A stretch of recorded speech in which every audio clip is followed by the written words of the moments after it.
오늘 얼굴 안 보이시던 분이 보이셔서 매우 제 마음도 기쁘고 아마 우리 하나님은 더 아마 기쁘지 아니할까 생각이 듭니다. 왜냐하면 이런 것이 오늘 말씀해 보게 되면 땅에서 매면 하늘에서 매일 것이고 땅에서 풀리면 하늘에서 풀린다라고 하는 말씀이 있는데 이런 상황이 아닐까라는 생각이 듭니다. 왜냐하면 보이지 않던 성도가 보임으로 말미암아 제 마음이 기쁜 것처럼 그 땅에서 이루어진 그와 같은 것이 하늘에서도 동일하게 아마 이루어지지 않겠는가 하는 그런 생각을 해봅니다. 자, 우리가 가르치고 배우는 그런 과정 속에는 뭐가 있냐면 질문과 대답은 가장 기본적이면서도 중요한 수단입니다. 가르치고 배우는 데 있어서는 질문과 대답이라고 하는 것이 기본적인 가장 중요한 수단이라고 하는 거죠. 그럼에도 불구하고 우리 교육 현장 속에서 질문과 대답이라고 하는 중요한 수단을 잘 활용하지 못하는 것이 사실입니다. 저도 마찬가지고요. 대부분 교육 현장에서 그걸 잘 활용을 해야 되는데 그렇지 못한다라고 하는 거죠. 교회에서도 보게 되면 목회자들이 거의 일방적으로 그냥 혼자 그냥 설교하고 사실은 끝난다라고 하는 거예요. 가르치는 입장에서는 그 질문하는 것을 가장 귀하게 여겨야 되는데 그렇지 못하고 또 자기 어떤 권리에 어떤 도전한다라고 하는 그런 생각을 하는 경우가 많습니다. 또 그러다 보니까 배우는 입장에서 질문을 한다라고 하는 것이 많이 두려워해요. 그냥 자연스럽게 편하게 질문하는 것이 자연스러움이 돼야 되는데 배우는 있는 사람은 부담스러워하고 두려워하고 가르치는 입장에서 보게 되면 그걸 소중하고 귀하게 여겨야 되는데 자기 어떤 가르침에 도전이라고 하는 어떤 의식을 갖게 되는 것이 사실입니다. 그러다 보니까 이 질문과 대답이 자연스럽게 이루어지지 않는다라고 하는 거예요.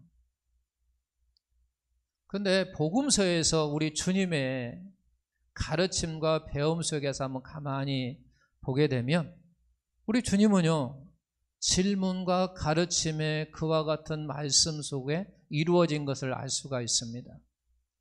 복음서에 보게 되면 우리 주님께서 질문을 하면서 시작하는 것도 있지만 또 제자들이 질문을 함으로 말미암아 그걸 대답하는 식으로 거의 다가 많이 이루어졌다라고 하는 거죠.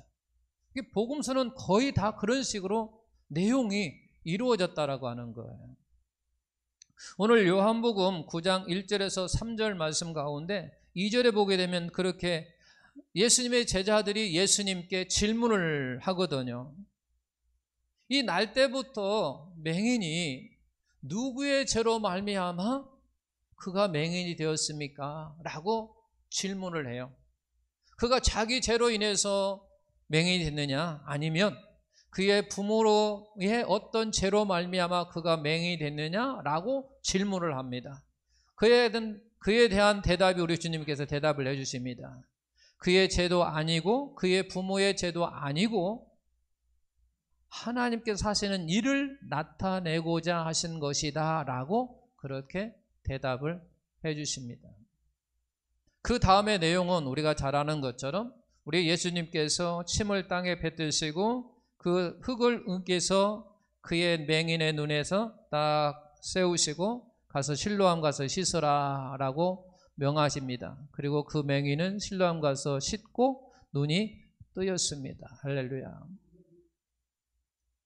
실로암 실제 성지순례 가서 실로암 연못에 보게 되면 지금이야 이렇게 내려갈 수 있도록 계단을 딱 냈고 이렇게 연못을 잘 가꿔 놨어요. 근데 아마 그 당시 때는 그게 아니라 그냥 이렇게 다지지 않는 흙판으로 비탈된 곳이에요.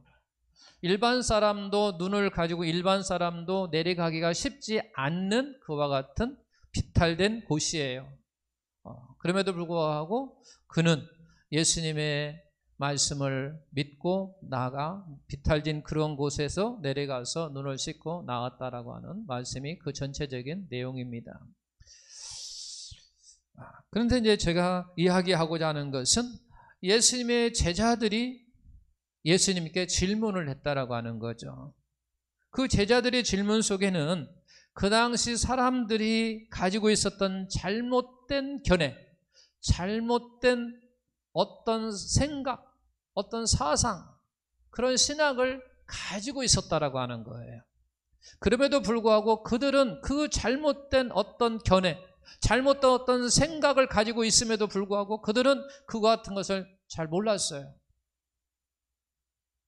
우리 어릴 때 뭐 나이 좀 드신 분들은, 여기는 다 나이 드신 분들이니까 서리를 대부분 한두 번은 다 해보셨을 거예요. 우리 서리할 때 그게 도둑질이고 그게 나쁘다고 하는 생각을 거의 하지 않았어요. 그 과수원 그 주인도 그걸 도둑질 해갔다라고 생각을 별로 하지 않았고, 그걸 하는 우리들도 그걸 나쁜 짓이라고 별로 생각하지 않았어요. 그러나 분명히 잘못된 일이었거든요. 그게 분명한 도둑질이었거든요. 그럼에도 불구하고 그것이 잘못되었다라고 별로 인식을 하지 못했던 거예요. 마찬가지로 이처럼 유대인들도 그 맹인 된 것은 왜 됐느냐라고 할 때 대부분 생각들이 그런 생각을 하고 있어요. 잘못으로 인해서 죄를 범함으로 말미암아 맹인이 되었다고 생각을 한 거예요. 근데 예수님의 제자들은 그건 내가 알겠는데 뭐가 궁금하냐면 누구의 죄이냐는 얘기예요. 자기 죄로 말미암아 그랬느냐, 아니면 그의 부모의 죄로 말미암아 그랬느냐라고 하는 거예요. 그러자 우리 주님께서는 이야기를 해주시죠. 그게 아니라라고 이야기를 합니다. 우리 얼마 전에도 욥과 욥의 세 친구도 우리가 한번 보았어요. 욥이 고난이 찾아왔을 때 욥의 친구들이 그를 위로하고자 찾아왔어요. 그렇지만은 논쟁이 생겼어요. 논쟁이 생긴 이유는 뭐냐면 욥에게 찾아온 고난이 바로 욥의 어떤 잘못, 범죄함으로 말미암아 결과로 찾아왔느냐 아니면 그렇지 않느냐라고 하는 것 때문에 논쟁이 있었어요. 세 사람 친구들은 너에게 고난이 찾아온 것은 네가 죄를 지었기 때문이라고 이야기를 했고, 욥은 그게 아니라 나에게 고난이 찾아온 것은, 나에게 힘든 것이 찾아온 것은, 나에게 이러한 고통이 찾아온 것은 하나님께 나를 연단하고 나를 훈련하고 그러므로 말미암아 순금으로 만들기 위해서 나에게 이와 같은 고난과 어려움을 주신 거야 라고 서로 논쟁을 했습니다. 서로 논쟁할 때의 결론은 하나님께서 개입하셔서 욥의 생각이 옳고 너희 세 친구는 옳지 않아 라고 말씀하셨다라고 하는 거예요. 자, 우리는 본문에서 맹인을 만약에 그의 죄로 말미암아 이루어진 것이라고 우리가 생각한다면 어떤 결과가 나타나는가? 자, 맹인이 그의 어떤 죄로 말미암아 그가 맹인이 되었다라고 한다고 한다면 어떤 결과가 나타나는가 하면 자기의가 생겨요. 자기의. 뭐가 생긴다고요? 자기의가 생긴다고 하는 거죠. 이게 무슨 얘기냐면 그거예요. 맹인은 왜 맹인이 되었다라고요? 죄를 지었기 때문이야 라고 하는 거죠. 그러면 그 사람은 어떤 사람이에요? 죄인이에요. 나는 맹인입니까? 아닙니까? 나는 맹인이에요? 아니에요? 아니죠. 그럼 나는 어떤 사람입니까? 의인이잖아요. 맹인은 죄로 말미암아 죄인이니까 죄인이에요. 나는 맹인이 아니에요. 그러면 나는 맹인이 아니니까 나는 어떤 사람이냐면 의인이라고 하는 거예요. 의인이에요. 이 사람은 죄인이고 나는 의인이에요. 어떤 일에 차별이 생긴다라고 하는 거죠. 차별이 생겨요. 너는 죄인, 나는 의인. 이렇게 차별이 된다는 거예요. 이렇게 되면 또 어떤 일이 생기냐면 우리는 이 죄인을 소중하다든지 귀하게 생각하지 않는다라고 하는 거예요. 그리고 또 우리는 어떤 일을 하게 되냐면 어떤 결과가 나냐면 우리는 이 사람을 비난하고 정죄하게 된다고 하는 거죠. 나는 의로운데 너는 죄인이야 라고 비난하고 정죄한다라고 하는 거죠. 그러면 그 사람을 우리는 소중하게 여기지 않아요. 귀하게 여기지 않는다라고 하는 거죠. 그리고 우리는 그 사람을 뭐 할 수 있냐면 무시해버린다는 얘기죠. 무시한다는 거죠. 이러면 한마디로 이야기하면 무슨 얘기냐? 우리는 그 사람을 사랑할 수가 없게 된다라고 하는 거죠. 사랑할 수가 없게 돼요. 우리는 나는 의인이고 너는 죄인이고. 그런데 우리 주님께서 말씀하시는 대로 그가 맹인된 것은 왜? 하나님의 무엇인가 일을 하시기 위해서, 무엇인가 하나님의 어떤 뜻을 그를 통해서 나타나려고 한다는 얘기죠. 그의 맹인된 것은 하나님께서 그를 통해서, 그 맹인된 그걸 통해서 무엇인가 하나님께 일을 하시겠다라고 하는 거예요. 어떤 뜻을 이루겠다라고 하는 거예요. 그렇다면 그 사람이 귀하게 여기지 않겠나요? 저 사람이 아픈 것은 지금 하나님께서 저 아픔을 통해서 무엇인가 지금 하시려고 한다는 얘기예요. 우리가 그렇게 그 사람을 바라본다면 우리는 그 사람을 귀하게 생각한다고요. 어떻게 보면 또한 소중하게 생각할 수 있는 거고요. 우리는 그 사람을 위해서 기도할 수도 있는 거예요. 우리는 그 사람을 위해서 우리는 그래서 사랑할 수도 있는 거예요. 그리고 우리는 그 사람에게 어떤 기대감을 갖는 거예요. 하나님이 저 사람을 통해서 어떤 역사를 하실까? 어떤 모습으로 보여줄까? 라고 하는 기대, 소망, 희망이 있을 수 있다라고 하는 거죠. 우리 주님께서 가르치신 그렇다고 해야 합니다. 그러니까 너희는 이렇게 봐야 된다는 거죠. 그를 통해서 하나님이 어떤 일을 하시는가를 너희는 보라고 하는 거죠. 그래서 우리도 신앙생활 하면서 다른 사람을 바라볼 때에 이렇게 바라봐야 된다고 하는 거죠. 어떤 사람이 고난을 처했다고 하면 그 고난을 통해서 하나님께서 그 사람에게 무엇인가 하려고 한다고 합니다. 그래서 우리는 종종 그런 이야기를 합니다. 병원을 가든지 아니면 그 어떤 사람이 어려움을 겪다면 당신의 어려움을 통해서 하나님이 무슨 계획이 있을 거예요. 하나님 어떤 뜻이 있을 거예요. 우리 같이 한번 기도해 봅시다 라고 이야기를 하는 이유가 바로 이와 같은 시각 속에서, 개념 속에서 나온다라고 하는 거죠. 자, 본문을 2절에서 이렇게 3절로 보게 되면 예수님의 제자들이 질문함으로 말미암아 예수님께서 대답하시는 걸로 되어 있어요. 그런데 1절을 우리가 가만히 보게 되면 그렇게 나와 있어요. 길을 갈 때에 예수님께서 날 때부터 맹인된 자를 이렇게 보았다는 얘기죠. 그 보았다라고 하는 것이 어떤 의미냐면 이런 얘기예요. 이렇게 가만히 주의 깊게 보는 거예요. 제가 권사님께 주의 깊게 바라보면 어떤 생각이 있어요? 목사님 제 얼굴에 뭐가 묻었어요? 라고 질문할 수도 있어요. 아니면 목사님 저에게 할 말이 있으신가요? 라고 나도 모르게 탁 튀어나온다라고 하는 거예요. 제가 여기서는 이렇게 말을 하면서 하니까 그렇지만 내가 평상시 딱 하다가 그냥 이렇게 지나가는 게 아니라 권사님 계신 권사님 얼굴을 가만히 이렇게 바라보고 있으면 나도 모르게 딱 그런 거예요. 제 얼굴에 뭐 묻었나요? 아니면 목사님 뭐 하실 말이 있어요? 라고 한다라고 하는 거죠. 그처럼 예수님께서 지금 길을 가시다가 그 맹인을 그냥 지나쳐 가는 게 아니라 가만히 이렇게 주의 있게 바라보고 있는 거예요. 가만히 관심 있게 딱 바라보고 있는, 그 관심 있게 바라보는 모습을 딱 보고 제자들이 지금 예수님께 묻는 거예요. 저 사람 맹인된 것이 그 사람의 죄냐 아니면 그의 부모의 죄냐 라고 묻는 거예요. 그러니까 결국 무슨 얘기냐면 의도적으로 질문할 수 있도록 우리 예수님께서 하셨다라고 하는 거죠. 의도 질문을 할 수 있도록 의도해서 하셨다라고 하는 거죠. 이런 생각을 가지고 오늘 본문 말씀을 한번 보자는 거죠. 본문상이 마태복음 16장이니까.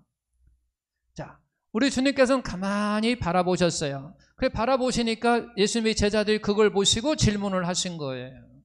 자, 또 오늘 마태복음 16장에 보면 예수님께서 먼저 그런 이야기를 합니다. 예수님의 제자들에게 이야기를 합니다. 뭐라고 이야기합니까? 사람들이 나를 누구라고 하느냐라고 이야기를 합니다. 1번, 사람들이 나를 누구라고 하느냐? 그러면서 예수님의 제자들이 대답을 합니다. 그러니까 예수님께서 또 뭐라고 하냐면, 그러면 너희는 나를 누구라고 하느냐라고 이야기하는 거예요. 그러면 우리 주님께서는 1번이 핵심이에요? 2번이 핵심이에요? 질문이. 우리 주님께서는 1번을 하시기 위한 핵심인 거예요? 아니면 2번인 거예요? 사실은 2번이에요. 2번을 하시기 위해서 1번을 질문을 한 거예요. 질문을 한 거예요. 너희들은 나를 누구라고 하느냐라고 하는 이 질문을 하기 위해서 1번의 질문을 하셨다라고 하는 거예요. 그렇다면 우리는 여기에서 그런 생각해야 돼요. 그러면 예수님은 왜 2번의 질문을 하셨을까라고 하는 거죠. 왜? 예수님은 제자들에게 왜 2번의 질문을 하셨을까? 우리는 이와 같은 의문을 가져야 돼요. 왜 하셨을까라고 하는 거죠. 그 대답이 바로 오늘 본문 17절 말씀부터 20절 말씀이에요. 17절 말씀부터 20절 말씀. 이 말씀을 제가 간단하게 요약하면 그런 얘기예요. 뭐냐고 이야기하면 우리 주님을 아는 것이 복이다. 두 번째는 뭐냐면 교회의 주인은 누구다? 나다. 예수 나다. 세 번째는 뭐냐? 영적 싸움은 교회의 중심에 있다. 네 번째는 뭐냐? 땅이 하늘에 영향을 미친다라고 하는 얘기예요. 17절에서 20절 말씀을 요약하면 이 내용이에요. 주님을 아는 것이 복이다. 그리고 교회의 주인은 예수다. 주님이다. 그리고 영적 싸움은 교회에 있다. 그리고 땅이 하늘을 영향을 미친다라고 하는 거예요.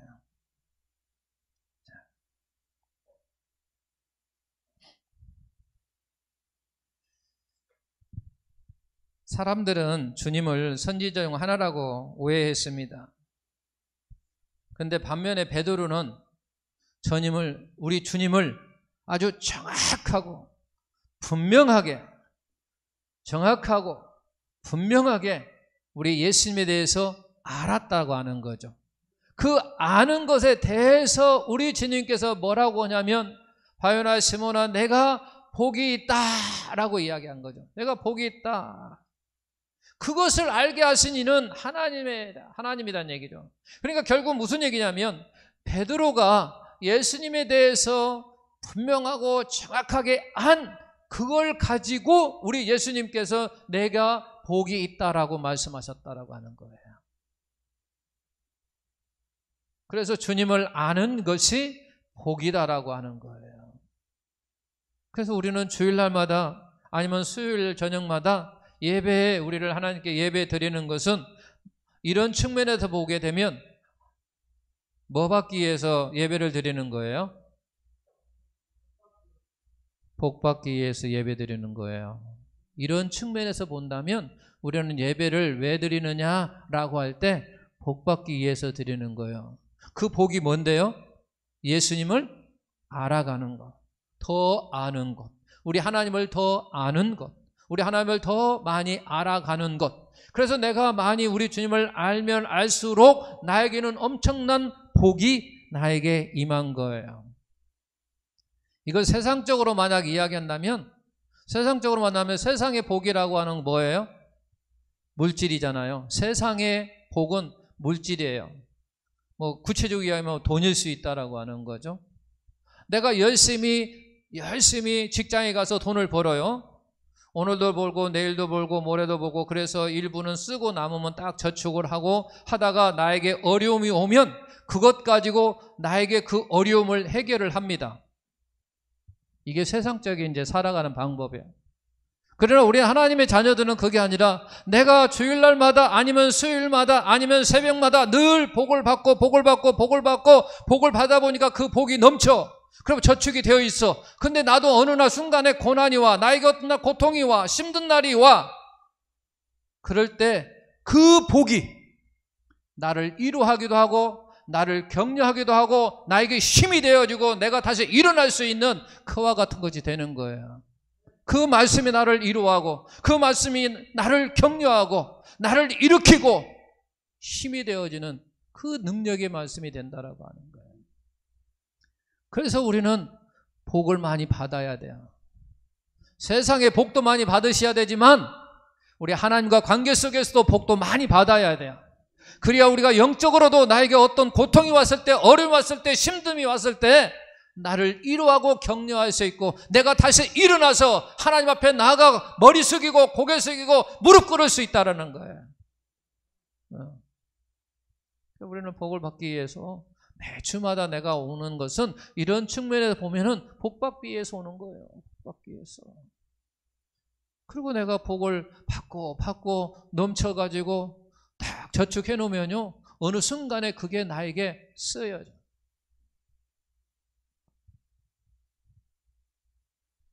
이번에 우리 승려선생님이 많이 그 복을 아마 활용한 것 같아요. 많이 활용했어요. 하나님이 나에게 이렇게 역사하시는 것을 딱 보면서 참 감사하고 고마웠고 다시 나의 신앙이 고백이 되는 것이고 하나님 감사합니다. 모든 것이 하나님의 은혜였습니다. 라고 고백하는 거예요. 그리고 두 번째는 뭐라고 했냐면 이 반석 위에 내 교회를 세우겠다고 이야기해요. 이 반석이라고 하는 것은 베드로라. 그리고 이 반석 위에는 무슨 얘기냐면 베드로가 고백한 그 신앙 고백이에요. 주는 그리스도시요 살아계신 하나님의 아들이라고 하는 그 신앙 고백 위에 어떤 교회를 세우겠다고요?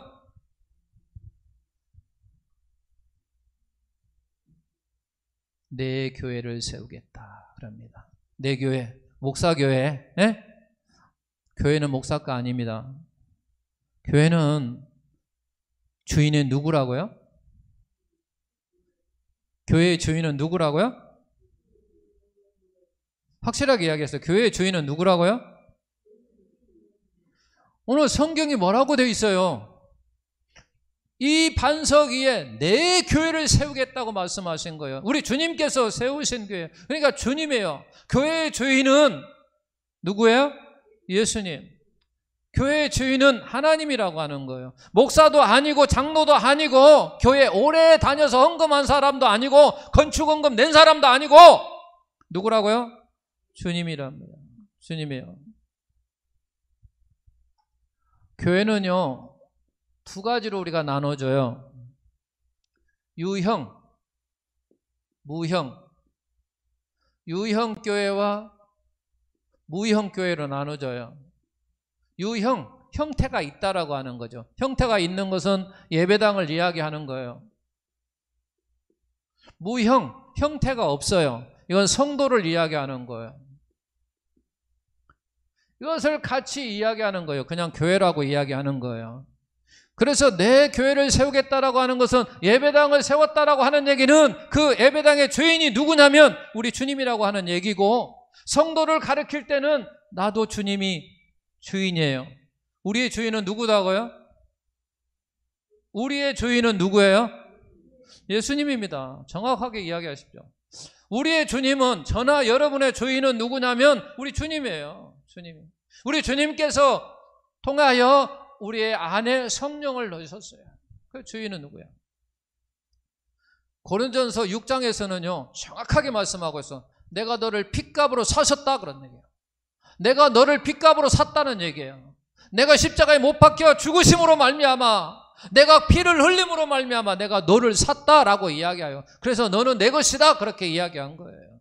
구약에서는 내가 너를 지명하여 불렀나니 너는 내 것이라고 말씀하시고, 신약의 고린도전서 6장에 보게 되면 내가 핏값으로 너를 샀으니 너는 내 것이라고 이야기하는 거예요. 오늘도 여기 말씀에는 뭐라고 하냐면, 반석 위에 우리는 다 어떤 사람이냐면 예수를 구주로, 예수를 그리스도로 우리가 믿고 영접하신 사람들이에요. 그러므로 말미암아 그 반석, 그 믿음, 베드로가 신앙 고백한 그것, 나는 그걸 지금 고백하고 그러므로 말미암아 자녀가 되었으니까 나의 주인은, 그의 주인은 누구냐면 예수님이요. 너희를 내가, 교회의 주인은 바로 예수님인 것처럼 이 예배당의 주인도 그런 거예요. 교회에서 분쟁이 생기는 것은요, 교회를 말이하여 자기 것이라고 생각하니까 싸움이 생기는 거예요. 분쟁이 생기는 거예요. 자기가 주권 행사를 하려고 하거든요. 내가 이 교회에 오래 다녔으니까, 내가 이거 건축할 때 건축원금 많이 했으니까 내가 더 권한이 많아 라고 하는 생각을 가지면 싸우게 되는 거예요. 그 가운데 분쟁이 생기는 거예요. 왜? 내가 뭔가 많이 했다고 생각하니까, 서로 많이 했다고 하니까 분쟁이 생기는 거란 말이야. 그래서 내가 얼마를 했든지 상관없이, 이 교회는 그냥 주님 거야, 주인이 우리 주님이야 라고 생각하면요, 분쟁하고 싸울 다툼이 생기지를 않는 거예요. 나도 주님 거라고 생각하고 너도 주님 거라고 생각하면요, 내가 주인이 아닌데 내가 뭘 주장할 권리도 없잖아요. 근데 종종 그 일 때문에 싸운다고 하는 거죠. 그래서 분쟁이 되고, 그런 교회가 종종 봅니다. 제가 잘 아는 선교사님의 교회도 그렇게 싸워가지고 결국은 나눠졌어요. 싸우고 하니까 선교사님이 그래도 이야기하니까 일부 그래도 깨어있는 사람이 그 선교사님 말을 듣고 그냥 그 교회에 더욱더 분쟁시키지 않고 그대로 나왔어요. 근데 그 교회가요, 그 아무것도 없이 나온 교회가 하나님께서 그냥 축복하시니까 임대, 건축, 리모델링 뭐 이런 모든 것들이 어디서 같이 까칠해가지고 물어갖고 보내는지 다 보내가지고 오히려 더 그냥 더 큰 교회가 돼버렸어요. 그러니까 이쪽에 이제 남아있던 사람, 이제 눈치 보고 있던 성도들이 이쪽으로 또 이런 현상이에요. 참 그래도 대단한 거예요. 어쨌든 교회의 주인은 누구다고? 예수님이라고. 교회의 주인은 예수님이에요.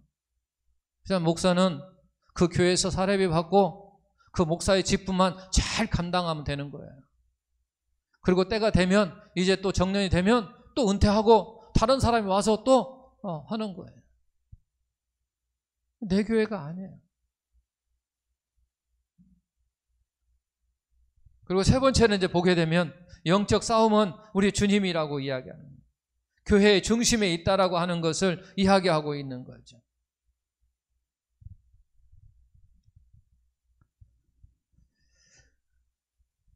자, 그 다음에 이제 네 번째는 땅이 하늘에 영향을 미친다고 하는 얘기예요. 이 말은 신학자들도 이 말 진짜 참 의미가 무엇인가라고 하는 것을 아직까지 정확하게 해석하는 사람은 없습니다. 난제로 그냥 남아 있어요. 저 역시도 그런데 저는 이제 했어요. 땅에서 매면, 이게 이제 금하면 그런 얘기거든요. 묶여지면, 금하면 하늘에서도 묶여지고 금해가 되는 것이고, 땅에서 풀어지면 하늘에서도 풀어진다라고 하는 이런 개념이거든요. 의미를 보게 되면, 맛을 보게 되면. 그래서 저는 그런 생각을 해봅시다. 그렇다면 이게 지성이면 뭐라고 이야기하죠? 감천이라는 얘기죠. 땅에서 지극하게 우리가 정성을 쏟으면 하늘에서도 감동한다는 얘기가 아닐까, 그런 생각을 제가 해봤어요. 왜? 땅에서 매이면 매이고 땅에서 풀어지면 풀어진다라고 하는 말씀은 또 어떤 생각을 하냐면 우리 주님께서 그렇게 이야기를 했습니다. 이웃에게, 가난한 자에게, 그렇지 않은 사람들에게 냉수 한 그릇이라도 주면 곧 나에게 한 것이다 라고 이야기를 한 거거든요. 그러니까 결국 무슨 얘기면 땅에서 잘 풀어져야만이 하늘에서 잘 풀어진다는 얘기지 않을까 얘기죠. 땅에서. 근데 우리는 종종 땅에서는 그냥 대충 하려고 어떻게 하나님과의 관계 속에서만 잘 하려고 하는데 그건 안 된다라고 하는 거죠. 내 이웃과 사랑하지 아니하면서 보이는, 우리 주님 그러잖아요. 보이는 사람한테도 잘하지 못하면서 보이지 않는 하나님께 어찌 잘할 수 있느냐라고 말하는 것처럼 저는 이 말씀을 그렇게 풀이하고 싶어요. 그래서 우리가 먼저 화목해야 되고 우리가 먼저 사랑해야 된다라고 하는 거죠. 보이는 서로 성도들끼리 서로 사랑하고 서로 교제하고 서로 위로하고 격려하고 힘이 되어주는 그런 관계 속에서 잘 풀어질 때 하늘에서 그와 같은 일들이 되지 않느냐는 얘기예요. 말 그냥 뜻, 그냥 말 그 의미 그대로 보면 그런다는 얘기예요. 무엇보다 그러니까 이 말을 보게 되면 하늘이 먼저가 아니라 땅이 먼저라고 하는 거죠. 이게 땅에서의 화목이 먼저고 땅에서 서로 사랑이 먼저고 또로 사랑은 땅에서 서로 우애 있고 서로 이와 같은 것이 먼저라고 하는 거죠. 왜? 땅에서 매이면 하늘에서 매인다고 했으니까 안 풀어진다는 얘기예요. 땅에서 풀어져야만이 하늘에서 풀어진다고 이야기하니까. 그런데 우리는 종종 신앙생활 하는 사람이 땅에서는 그냥 대충 살아도 하나님 관계만 좋으면 된다라고 이야기하는데 그건 말장 거로먹이란 말이에요. 거짓말이에요. 자리예요. 땅에서 먼저 내 이웃과 먼저 서로 사랑하고 먼저 서로 우애 있게 서로 교제가 이루어질 때 그와 같은 아름다운 모습 속에서 하늘에 그대로 풀어진다라고. 그 말이 맞는지 안 맞는지는 모르겠어요. 저도 많은 사람들이 여기는 어려워하니까 저는 이제 이 말씀을 계속 고민하고 생각하고 묵상하고 하다 보니까 그렇게 의미로 볼 때는 그런 의미가 아닐까라는 생각을 한 거예요. 자, 어쨌든 우리 주님께서는 오늘 질문을 통해서 가르치고 싶었던 것이 뭐냐면 그거예요.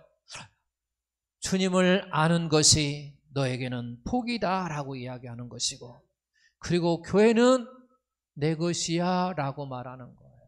그걸 가르치는 거예요.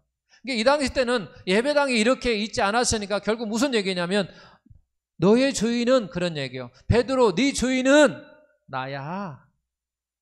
권사님 주인은 나야 라고 말하는 거란 얘기죠. 우리 예수님께서 그걸 제자들에게 가르쳐주고 싶었던 거죠. 근데 오늘날 우리는 교회하면 이와 같은 형상 있는 교회를 많이 생각하니까 어쨌든 간에 유형교회, 무형교회 같은 이야기지만 그 당시 때는 예배당은 많이 없었고 성도들, 제자들에게 이야기한 거니까 너의 주인은 그 말이요. 너의 주인은 누구라고요? 예수님이다 라는 얘기야. 나의 주인은 예수님이야. 너의 주인은 나야 라고 하는 것을 가르치고 싶었던 거죠. 나를 아는 것이 복이고 너의 주인은 나야 라고 하는 것을 가르치고 싶었다는 거죠. 오늘 말씀을 통해서 우리가 2022년도는 더 여호와를 심써 알아서 복을 많이 받으시는 우리 성도 되시길 예수님의 이름으로 축원합니다. 그리고 나의 주인은 누구라고요? 예수님임을 꼭 고백하면서 우리가 신앙생활을 하심으로 말미암아 더 복된 하나님의 자녀 되기를 예수님의 이름으로 다시 한번 축원합니다.